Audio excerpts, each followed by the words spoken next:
Hello, good afternoon. My name is Dominic Chapman. I'm one of the assistant principals here at the college. Thank you very much for joining the session this afternoon. Really appreciate it. I'm going to start in just a minute or so. Just going to wait for a couple more people to join as they come through. So what I'm going to do this afternoon is I'm going to just really cover off the questions that I get asked most frequently about life at Brock and about how to apply for Brock. Okay, so I'll kick off now. I've seen we've had quite a few people joined in the last few minutes, so let's kick off with the first question. Question number one is, do we have a closing date? So the answer to that is no. We keep our applications open right the way through the academic year. However, we do have limited places on courses, of course. So my advice would be, if you want to make sure that you have your the exact choice of courses that you want, then get your application in early, because the later it is, then we may not be able to guarantee your exact choice of courses. Question number two is, if I'm studying A-levels, do I have to take 3? And the short answer to that is, in almost every case, the answer is yes. So it's the norm now to take 3 A-levels.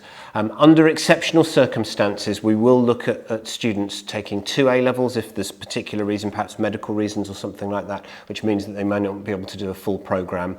And also, occasionally, we will allow students to do 4 A-levels if academically they're very, very strong and there are very specific reasons why they might want to do that extra A-level. But the norm, if you're taking A-levels, is 3.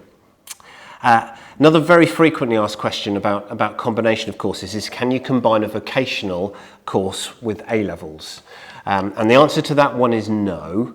A vocational course, if it's a level 3 extended diploma course, then that is a full-time course. It is the equivalent of doing 3 A-levels. So if you're doing something like an extended diploma in media or art and design or something like that, then if it's badged as an extended diploma, that's the equivalent of a 3 A-level program. So you're not able to combine that with an A-level program.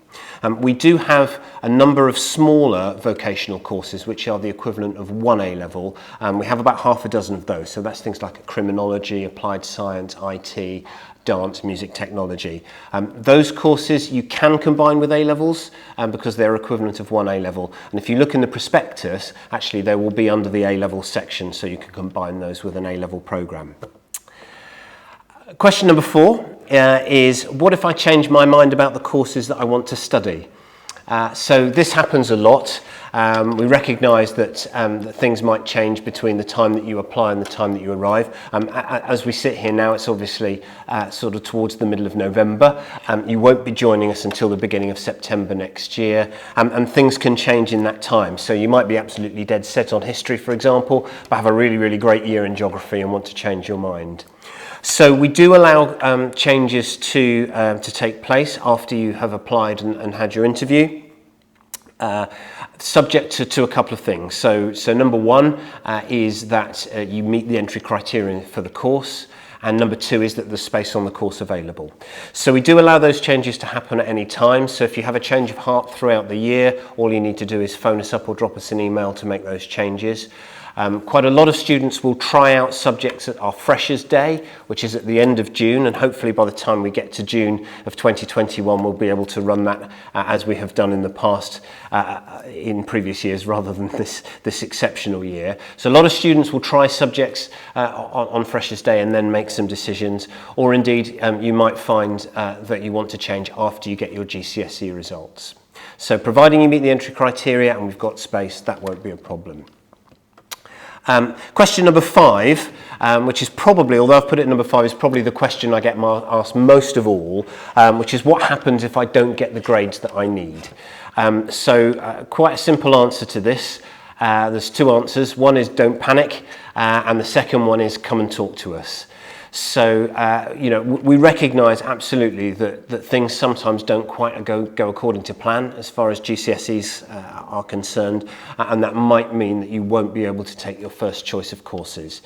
So when your GCSEs do come out at the end of August next year, then we will invite you in for enrolment, and as part of that enrolment we'll be checking your grades, and you'll be also having an interview with another member of staff to check everything everything is okay. So if things don't go quite according to plan, that's the point where we can have a good discussion with you, and we have a very, very wide range of courses here. So in 99.9% of cases, we're able to offer you an alternative, perhaps a different set of A-level choices, or if you're doing a vocational program, perhaps moving from a level 3 program to a level 2 program or something similar, to allow you to continue to come to college and to get into a study program that you want, with possibly progressing in the future. So quite a lot of our students, for example, might go and do a level 2 program if they don't quite have the qualifications for level 3, get that done, and then progress on to a level 3 program and study over 3 years. So that's quite a common thing to do. The other thing is probably worth just noting at this point is that if you don't get your grade 4 in English or maths, then you will need to continue to study it. It's a mandatory part of your study program. It's a government guidance that everyone needs to continue to study that. So we'll add that automatically to your program as well. So if we move on to sort of a little bit about college life, then question number 6 is, how big are the classes? So across the college, we have an average class size of between 18 and 19. It does vary, however, by course.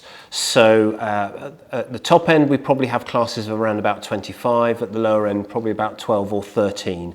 But it does depend on the course that you're doing.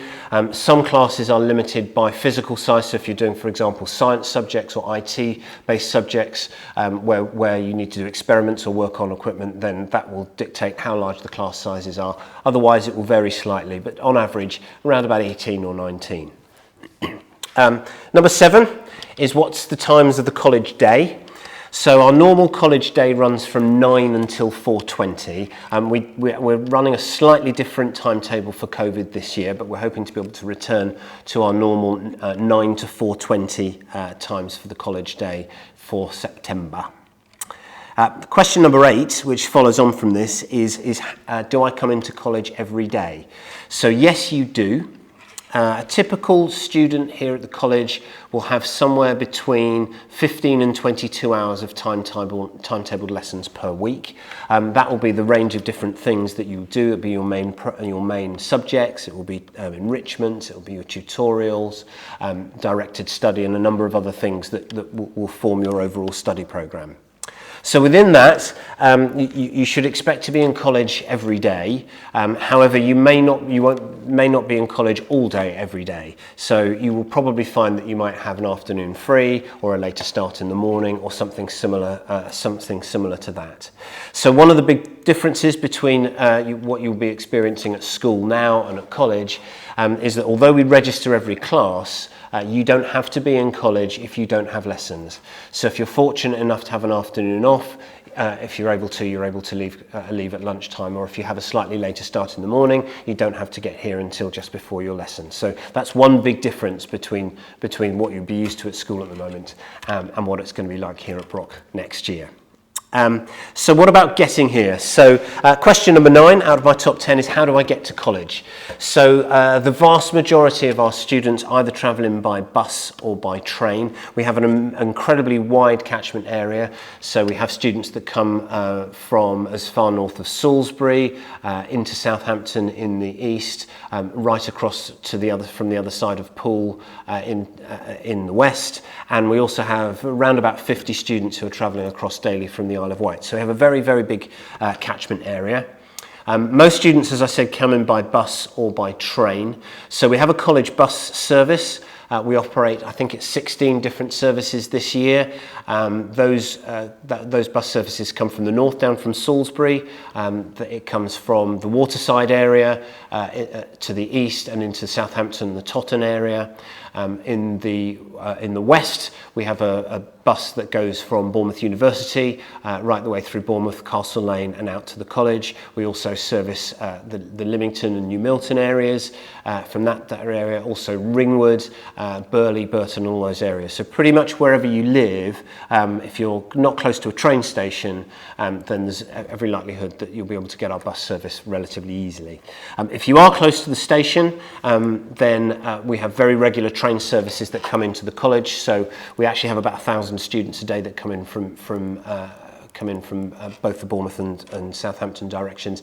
It's about 20 minutes by train from Bournemouth and the same from Southampton Central, so it's very easy to get to Brock, and the college is pretty close, so it's about a 6 or 7 minute walk from the station into class.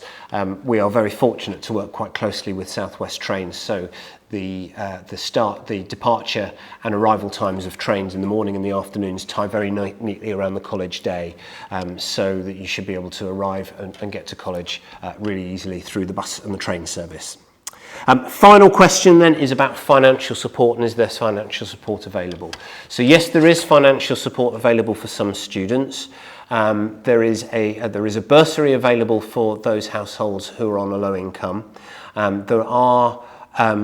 There are qualification criteria to that, and you need to apply to it. There are full details on our website. There's a bursary section on our website.